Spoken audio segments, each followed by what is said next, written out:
I literally just cannot believe that I'm actually filming this video right now. So as you can see from today's title, hello, welcome back to the channel. I'm going to be going to bed probably in a few hours, but first of all I'm going to be doing my skincare and I really wanted to film this video. Let's get started, shall we? As you guys already know, I came back from Bangkok after getting these little puppies. I am going to be doing a whole video regarding the girls and how my recovery went, how the procedure went, because I have just uploaded a video onto my channel, but I was full of a lot of regret the day of the surgery and the morning after, which is what you can obviously see in the last video. However, after healing and stuff, I am feeling much better, but there is still a lot of swelling, as you are able to see. Regardless, this video is not about the girls. We went through some fucking traumatic times and I'm about to share it with you right now because I need to get some shit off my chest, alright? We planned to go to Bangkok. We go to Bangkok, I think it was on the 28th, and I booked to stay there for 5 nights. Which takes us up to the 2nd, and we were supposed to go home on the 2nd, okay? However, because I got my surgery on the 30th, the standard procedure is that you basically get your bandage taken off after 5 days. And 5 days would have landed us on the 4th.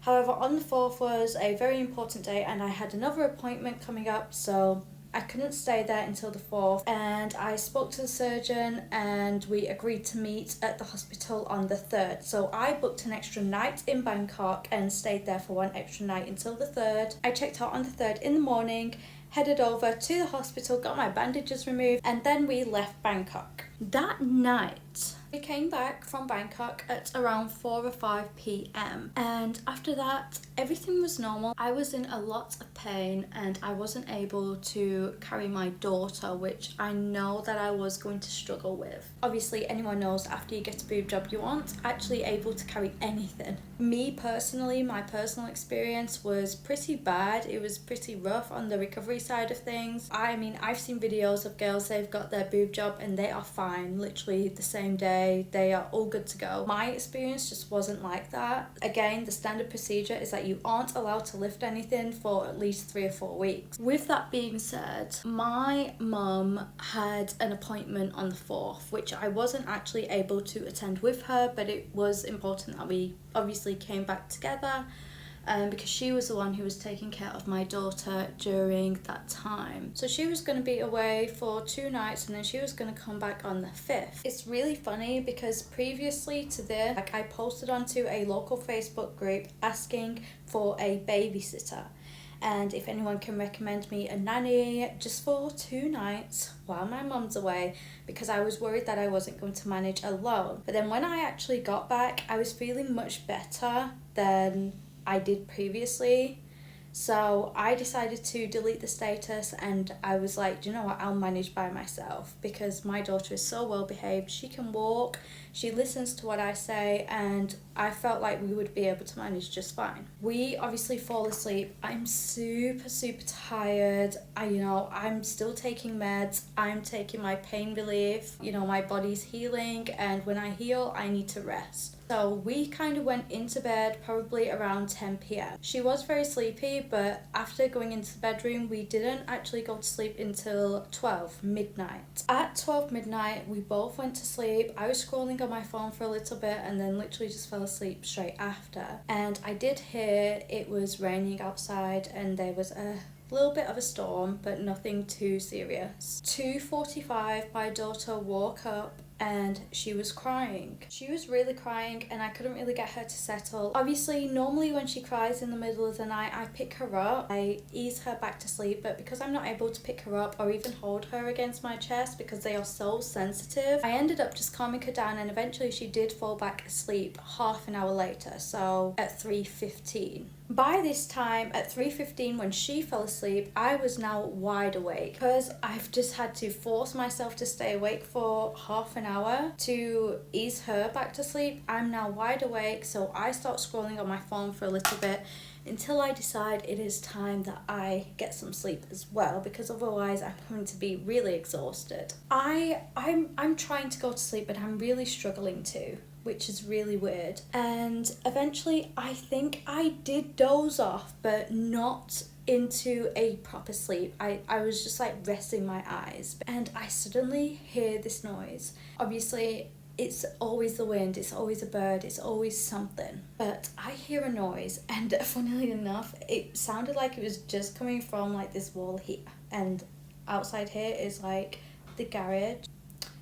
I also weirdly heard a noise. I can literally hear a noise in the wall. I don't know if the camera's picking that up, but I don't even know what that could be. Anyhow, regardless, I hear a noise and it's very loud. So I wake up instantly and I'm alarmed. The next thing I know, it's as if someone has ran round the back of the house and they are banging on my back door. So I jump up out of bed. I can literally see that they are banging on my back door. So I am petrified. It is like 4 a.m. at this point, and I am so scared. I shout really loud, and I turn the lights on outside. Bearing in mind, the light in the living room and the kitchen, which they would have been able to see through the blinds, was turned on ajar. So I don't know why they thought it was still okay to do this. So after I turn the light on and I shout really loud at the top of my lungs, the banging stops and it seems like they have run away. But I'm still really shaken up. Bearing in mind, I have just had surgery, and if I did need to get up and run, I am not able to even lift my daughter, so I am at a complete loss on what to do. I feel like in an absolute emergency, I obviously would have to, I would have no choice, but it would be very hard for me and very painful. It's really like a hard thing to go through, and I feel like only anyone with children would ever understand. It was a really scary situation. So anyway, after that, I come back into the bedroom, obviously to check on my daughter. I ring my mum straight away just to tell her what has happened. And I'm like, someone's like trying to break in, I'm gonna ring the police. I call the police and obviously I tell them what happened. And they are like, okay, are they still there? And just asking me all these random questions. And I'm like, no, I mean, they've ran away now, I presume, but I don't know. Like, I actually don't know. They could still be hanging around the house. I don't know, and I'm not prepared to go and check either. Can you send somebody like ASAP, because I am shitting myself? So they say that they're sending somebody, and then the officer who is supposed to be attending my property calls me. He says that he isn't able to find my address. I'm so confused at this point, because why can this criminal find my address but you, the police officer, can't? I'm literally sat in my bedroom shaking, crying, and just thinking of obviously the worst case scenarios and what I'm gonna do. The police officer is just like, okay, sure, I'm coming now. And I'm like, look, I'm literally sending you a link with my current location. Just, you know, it's already in Google Maps, you just drive here. Like, what is your problem? Okay, and I actually sent him a link of my location several times. 10 minutes go by and he's still not here. 20 minutes go by, still not here. I am calling him and he's like, yeah, I'm on my way. Yeah, I'm on my way. And then eventually, after about 25 minutes, he wasn't answering the call and no one was answering their phone. And at this point,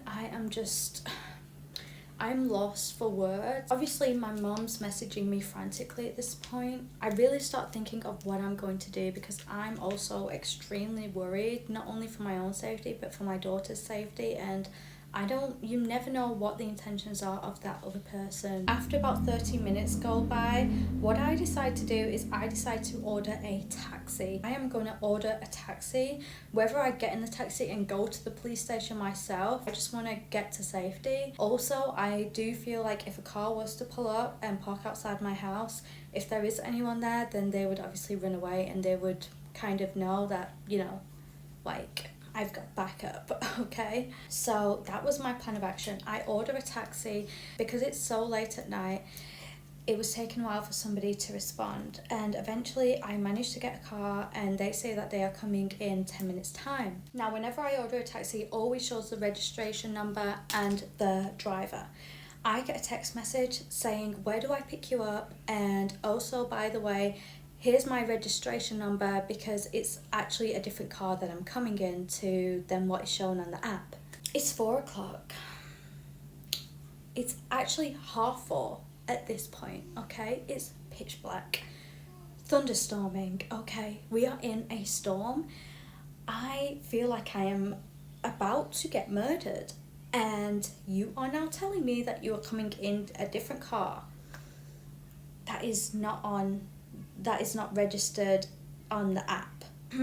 Something just didn't sit right, so I cancelled the car immediately because I'm like, what is going on? Like, seriously, like, what on earth is going on? I ended up trying to order a few more cars and they just ended up cancelling on me. I think because it was just so late at night or something, I'm really not too sure. But I never ended up getting a taxi, and then I was scrolling through my other contacts and I decided to message a couple of friends who I know live local to me. My mom's also calling the neighbours. I received a text message from my mom saying that the neighbour who lives directly across the road from my house is awake and he's aware of the situation and he's keeping an eye on the house for you, so don't worry, you have somebody. I managed to message a friend of mine. It's literally 5 o'clock in the morning. I've been waiting for the police over an hour, and I message him. I just say hi, I just want to know if he's awake. He messages me back instantly and he's like, hi, like, early bird catches a worm.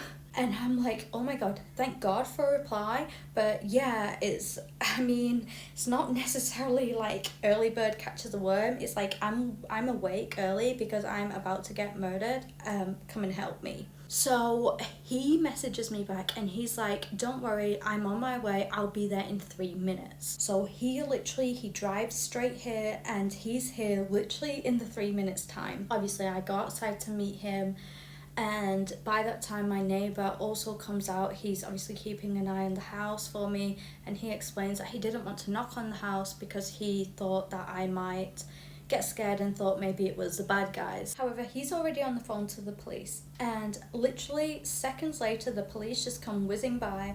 My friend is already looking around the house trying to find them. Obviously the guys have run off, and I say guys because coincidentally I see a Facebook post 10 hours prior to the police attending my property saying that they have had a similar situation and they have posted the photos of the culprits on their CCTV. I don't know if there's a link and they was just making their way around, or maybe this could have been a whole separate situation. The police come, they are useless. They come like literally over an hour late. I'm like, what the fuck? The police are like, okay, can we take a look around the back of the house? And I'm like, yeah, sure, like, go ahead, like, go have a look. And then he's acting really scared. He's literally wanting me to like walk with him like he's some sort of fucking child and walk around the property. And I'm like, I am a 5 foot tall young girl, okay? You are like at least 6 foot, you're a man, you are a police officer, you should be trained. And he's wanting me to walk with him because he's scared? Like, seriously, bitch, fucking please. Like, no.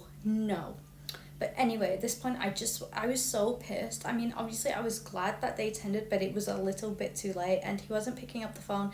I don't know what happened, so I'm really pissed off with him at this point. So anyway, I walk with him anyway, and another neighbour, my next door neighbour, actually came out. Her, me, and the police officer walked round the block together to have a look round the back of the house. We walked around the back of the house together as a 3 with our flashlights. Anyway, the police and my neighbours just stopped speaking. It's just like there's nothing really that anyone can do at this point because you've literally came so late. Like, I don't even know like what you're doing. But in all fairness, there's a very, very, very small police station in my local town, and that is because there's hardly any crime. I was extremely worried of what I'm going to do at this point, and me and my friend who came to the rescue, we sat down after the police and everyone left because it was just a whole waste of time.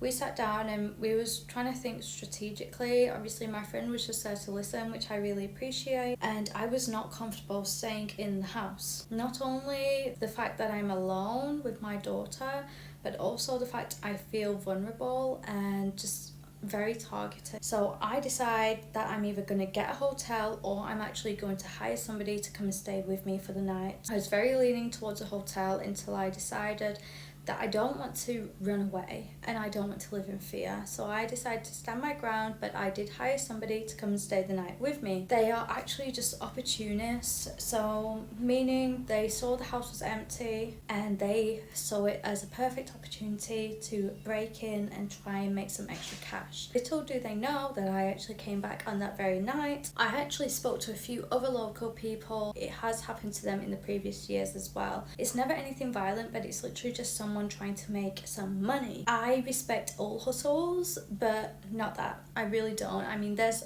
literally a billion trillions of things you can do to make money. I don't appreciate anything like that. But also the fact that they was banging very loudly on my back door, almost to really, double check that no one is in this house. But I watch a lot of Criminal Mind documentaries, and I know that if somebody is trying to break into your house, they are going to be as quiet as possible. So why are you making so much fucking noise? It does unravel a little bit of a story from their side. Given that information, it does make me feel slightly better and that I am more or less on the safe side. Honestly, it really wasn't a good experience, and I never thought I would have to ever experience something like this, especially now I have a daughter. I mean, I've lived alone since the age of 16. I am 23 now, so how many years is that? 4, 5, 6, 7, almost 8 years, okay? Like 7.5 years I have lived alone, and I have never experienced a break-in or attempted break-in. Obviously, I count myself very lucky because some of the areas that I've lived in haven't been great, and a lot of the times people know that it's a young, vulnerable girl living alone. I was never targeted, and it has really got me thinking about a lot. It is quite upsetting, but it does make me consider that I do need to make some lifestyle changes. I'm so lucky that I wasn't in a deep sleep at the time, otherwise these people would have just broken in. I mean, bearing in mind I've been taking heavy medication. If I'm knocked out, I am fully knocked out. It just so happened that I was awake prior. It would have been a whole different situation, and it also would have been a whole different situation if I was too scared to get out of bed and confront them. I was very close to not doing. So that's that. I don't want to dwell on the past. Moving forward from this point on, we are making changes. We are toughening up, hitting the gym. When I'm fully recovered, I'm probably going to find a man or some sort of security guard and probably get a gun. Bye.